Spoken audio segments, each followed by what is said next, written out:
పెట్టారు. వందలాది మంది పోలీసులు, హైడ్రా సిబ్బంది ఉదయాన్నే వెళ్ళి పూర్తి స్థాయిలో నేలమట్టం చేసేస్తున్నారు. ఒకసారి మీరు ఆ దృశ్యాలు చూసినా కూడా నాగార్జున ఎన్ కన్వెన్షన్ని అక్రమంగా కట్టిన ఎన్ కన్వెన్షన్ ఏ రకంగా కూలుస్తున్నారు అనేది మీరు ఆ దృశ్యాలు చూస్తున్నారు. ఉదయం నుంచి కూడా వైరల్గా మారింది. ఇక్కడ విషయం ఏంటంటే ఇవాళ హైదరాబాద్లో చెరువుల్ని కాపాడేందుకు వర్షం వస్తే రోడ్లన్నీ నీడిపోయి నీళ్ళు ఎట్టెళ్లాలో కూడా తెలియక ప్రజలందరినీ ఉక్కిరి బిక్కిరి చేసేస్తూ ట్రాఫిక్లో నరకయాత్ర అనుభవిస్తూ జనాల ప్రాణాలు తీస్తున్న ఈ వరద నీరు ఎటుపోవాలో కూడా అర్థం కాకుండా చెరువులన్నింటినీ కూడా ఆక్రమించేసి వాటిని చెరబట్టి ఏ రకంగా కమర్షియల్ బిల్డింగ్లు, ఇళ్ళు, ఫామ్ హౌజులు కట్టారో వాళ్ళందరినీ వాటన్నిటిని కూడా తొలగించి ఆ చెరువుల్ని కాపాడే ప్రయత్నంలో భాగంగా రేవంత్ రెడ్డి సర్కారు ఈ నిర్ణయం ఇప్పుడు తీసుకున్నారు. కానీ 2014లో ఆయన తెలుగుదేశం పార్టీ ఎమ్మెల్యేగా ఉన్నప్పుడే తెలంగాణ అసెంబ్లీలో తెలంగాణ ఏర్పడిన తర్వాత ఏర్పడిన తొలి అసెంబ్లీలో ఆయన నాగార్జున ఎన్ కన్వెన్షన్ గురించి మాట్లాడారు. ఆనాడు ప్రతిపక్ష నేతగా టీడీపీ ఎమ్మెల్యేగా ఉండగా లేవనెత్తిన అంశం ఇప్పుడు ఆయన సీఎం అయిన తర్వాత అదే కన్వెన్షన్ని తొలగిస్తున్నారు. ఆనాడు టీడీపీ ఎమ్మెల్యేగా ఉన్నప్పుడు అసెంబ్లీలో రేవంత్ రెడ్డి ఏం మాట్లాడారో, నాగార్జున కన్వెన్షన్ సెంటర్ నుంచి ఏం మాట్లాడారో ఒకసారి చూడండి.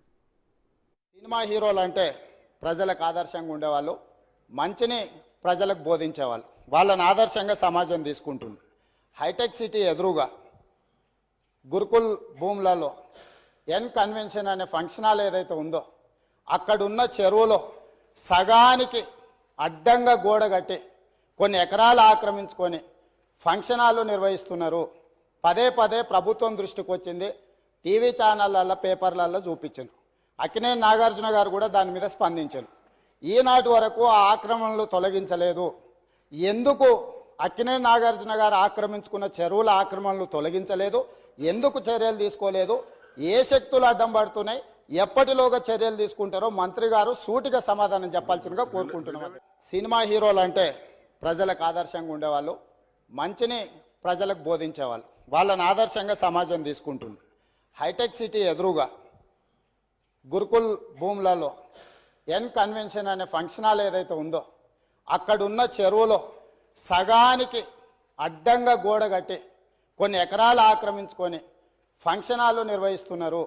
పదే ప్రభుత్వం దృష్టికి వచ్చింది, టీవీ ఛానళ్ళల్లో, పేపర్లలో చూపించారు. అక్కినేని నాగార్జున గారు కూడా దాని మీద స్పందించారు. ఈనాటి వరకు ఆ ఆక్రమణలు తొలగించలేదు.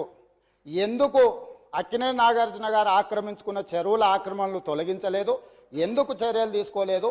ఏ శక్తులు అడ్డం పడుతున్నాయి? ఎప్పటిలోగా చర్యలు తీసుకుంటారో మంత్రి గారు సూటిగా సమాధానం చెప్పాల్సిందిగా కోరుకుంటున్నాం. ఎస్, ఇది 2014లో అప్పటి టీడీపీ ఎమ్మెల్యేగా రేవంత్ రెడ్డి అసెంబ్లీలో మాట్లాడిన మాటలు. హీరో నాగార్జున అందరికీ ఆదర్శంగా ఉండాల్సిన హీరో ఈ విధంగా హైదరాబాద్లో ఉన్న ఒక చెరువుని చెరబట్టి ఆక్రమించి అడ్డంగా గోడగట్టి ఏకంగా 3 ఎకరాల పరిధిలో ఈ ఫంక్షన్ హాల్ నిర్మించి దానిలో కోట్లాది రూపాయల వ్యాపారం చేస్తున్న ఈ ఫంక్షన్ హాల్ని ఎందుకు, అంటే చట్టవిరుద్ధంగా నిర్మించిన దీన్ని ఎందుకు కూల్చట్లేదంటూ ఆనాడు రేవంత్ రెడ్డి ప్రశ్నించారు. ఇవాళ ఆయనే సీఎంగా ఉన్నారు. ఆ సీఎంగా ఉన్న రేవంత్ రెడ్డి ఇవాళ నాగార్జున కన్వెన్షన్ సెంటర్ కూల్చివేతకు ఆదేశాలు ఇచ్చారు హైడ్రాకు. హైడ్రా కమిషనర్ రంగనాథ్ రంగంలో దిగారు. కూల్చివేత ప్రక్రియ ఉదయం నుంచి కూడా మొదలుపెట్టారు. వందలాది మంది పోలీసుల పర్యవేక్షణలో దీన్ని కూల్చివేత ప్రక్రియ చేపట్టారు.